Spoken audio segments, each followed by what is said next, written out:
dia, bem-vindos a mais um GeoJornal. Eu sou Jacques Cardoso. E eu sou Vitor de Lima. Hoje falaremos sobre o Japão e seu extraordinário desenvolvimento industrial. O Japão, com área de aproximadamente 377.800 km², o país é formado por cerca de 4.000 ilhas. As 4 maiores e mais importantes dessas ilhas correspondem a 97% do território japonês. As atividades econômicas mais importantes estão localizadas nas 4 ilhas: Hokkaido, Honshu, Shikoku e Kyushu. Visando encurtar a distância entre elas, a engenharia japonesa construiu túneis e pontes para interligá-las. Um imenso túnel com 54 km de extensão liga Honshu a Hokkaido.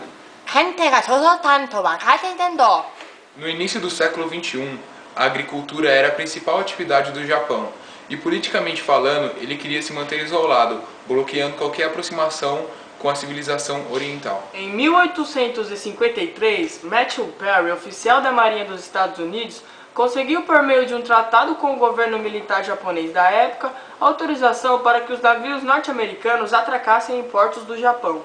Esse fato estimulou o comércio entre os dois países e acabou mostrando que o Japão deveria abrir-se para o intercâmbio com o mundo. Isso começou a tornar-se realidade em 1868, quando o imperador Meiji assumiu o trono e reestabeleceu o poder imperial no país. A venda de algumas estatais originou os Zaibatsu, verdadeiros monopólios que tiveram um grande desenvolvimento entre as duas guerras mundiais, porque o governo japonês lhes proporcionou inúmeras vantagens e privilégios. Da mesma forma que a industrialização livrou o país de qualquer dominação por parte de nações ocidentais, ela se constituiu também numa estratégia de expansão da área territorial japonesa para o Extremo Oriente. Tivemos um pequeno imprevisto com o nosso apresentador Jacques Cardoso. Em virtude disso, chamamos o nosso companheiro de equipe, André Marcondes. É com você, André. O Japão invadiu e dominou a Coreia em 1910, a Manchúria, região ao norte da China, em 1931, e ainda na década de 1930 outras províncias ao norte da China. Durante a Segunda Guerra Mundial, o Japão aliou-se à Alemanha e à Itália, formando o Eixo. Em 1941, os japoneses atacaram navios dos Estados Unidos em Pearl Harbor, que provocou a entrada deste país na guerra. Em 1945, com as cidades de Hiroshima e Nagasaki arrasadas por 2 bombas atômicas lançadas pelos Estados Unidos, o Japão rendeu-se e teve seu território ocupado por tropas norte-americanas até 1952. O Japão fora arrasado por 2 bombas atômicas, cujas consequências eram então pouco conhecidas, pois o emprego da energia nuclear estava apenas começando. Um dos resultados da intervenção dos Estados Unidos foi a desmilitarização japonesa. O objetivo era impedir que o país voltasse a investir na indústria bélica. Em 1991, quando a Guerra Fria terminou, o Japão passou a investir cada vez mais em armamentos, ultrapassando 1% do produto nacional bruto, fato que não ocorria desde a Segunda Guerra Mundial. Com o fim do bloco socialista, não havia mais razão para os Estados Unidos continuarem garantindo a segurança japonesa. Graças à ajuda financeira recebida, a economia japonesa voltou a crescer rapidamente depois de 1945. A partir dos anos 1980, os níveis salariais de consumo subiram bastante no Japão. A mão de obra no Japão se apoia nos seguintes aspectos, entre outros. As empresas recrutam os jovens para trabalho. É comum os filhos terem emprego garantido na empresa em que o pai trabalha. O aumento do salário depende do tamanho do serviço e da qualificação para o trabalho.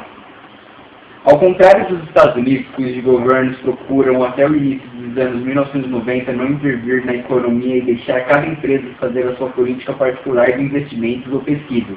No Japão, o governo procura coordenar a política industrial da sua economia. O Japão apresentou de 1955 a 1973 um extraordinário crescimento da produção industrial com níveis acima dos obtidos na Europa Ocidental e nos Estados Unidos. O Japão teve a economia que mais cresceu no mundo na segunda metade do século XX.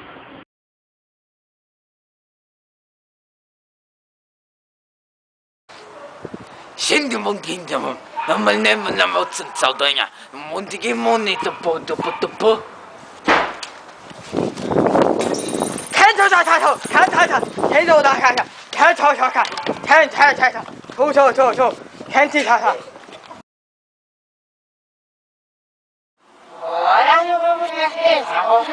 A partir de 1970, a situação altamente favorável do país começou a mudar, por várias razões.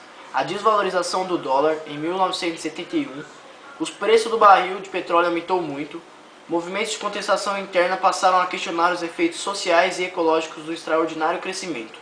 Diante dos problemas surgidos a partir de 1970, o Japão precisou reavaliar sua política de desenvolvimento político. No decorrer das décadas de 1970 e 1980, diminuíram os investimentos nas indústrias de base e química e voltou-se a investir mais na indústria de bens de consumo. As indústrias de tecnologia de ponta passaram a ser priorizadas. Os efeitos dessa mudança de rumo não tardaram a aparecer, e desde os anos 1970 o Japão passou a competir de igual para igual com os Estados Unidos em diversos setores, como a indústria automobilística e a indústria eletrônica, a informática e outros. Em 1979, o Japão começou a reorganizar seu espaço industrial. Muitas indústrias de base foram transferidas para outros países, como Coreia do Sul, Taiwan, Singapura e até mesmo o Brasil, onde a mão de obra é mais barata. Bom, esse foi mais um jornal no qual falamos sobre o Japão. Eu, André, eu, Júlio, eu, Vitor, e o Jax, que não pôde estar naquele momento. e a cabelinha Kevin. Muito obrigado pela atenção. Até a próxima. Tchau. Um fala a primeira parte e o outro fala a segunda. Falaremos sobre o Japão e aí o outro Isso que eu falei no começo. As atividades econômicas mais importantes estão concentradas nas 4 ilhas: Hokkaido, Honshu, eu li errado. Você falou ali errado. Vai. Tivemos um pequeno entrevista com o nosso apresentador. Entrevisto? Tivemos um pequeno entrevista. Porra, velho! Previsto, velho!